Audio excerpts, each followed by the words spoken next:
Hi, and welcome today. Today we're going to start with a quotation from John Maxwell. And he said this. He said, "Positive thinking must be followed by positive doing. Thinking is not enough. We must also put that thinking to practice. So positive thinking must be followed by positive doing." Amen. Um, Darren, what's our verse for today? Well, the verse that we'll be looking at today is Joshua 23, verse 8.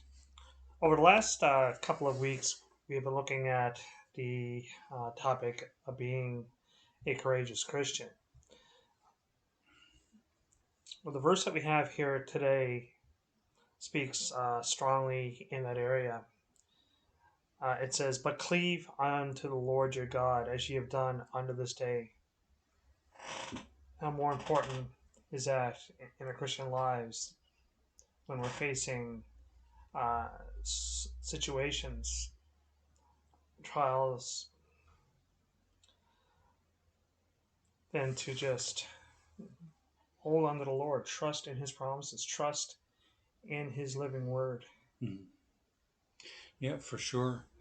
It's the Bible uses the same word when it talks about getting married. It says a man shall leave his father and his mother and shall cleave to his wife, Right. and that idea of holding on to and clinging to and becoming one with.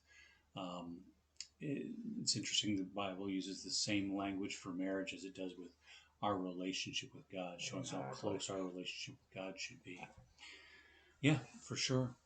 Um, then we were going through some other thoughts as well regarding courage. Have you got Right. some more of that for us? I do here actually.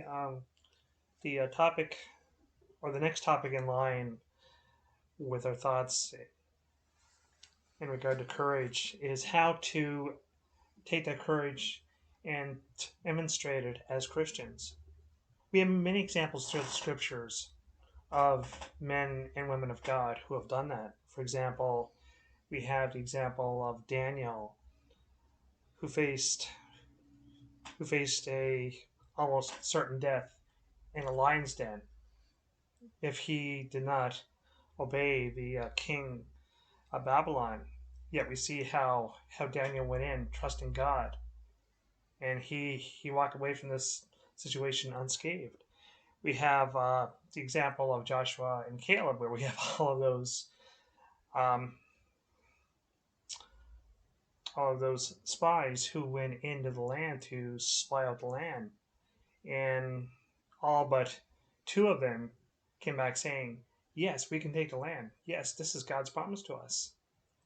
The others feared because of giants and men who were perhaps taller than they were, but Joshua and Caleb trusted in God's word and promise. We also have the example of a lot of Christians today in the world that are under heavy persecution, yet they're still walking with God. They're trusting God. We think of China. We think of the Christians who are trusting God through the situation with the Ukraine and so on. And I think as Christians too, that if we just hold on to His promises, cleave unto the Lord, that we can also walk by faith and trust God on His promises. Yes, having God say this is the right thing and you can do it gives us confidence to have that courage that you're talking about. Exactly. Let's move on to our good news story for the day. And today the good news story comes from the moon.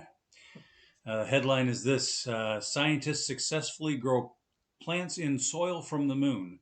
So, way back more than 50 years ago, on the Apollo 11 mission, Neil Armstrong and Buzz Aldrin collected some soil samples.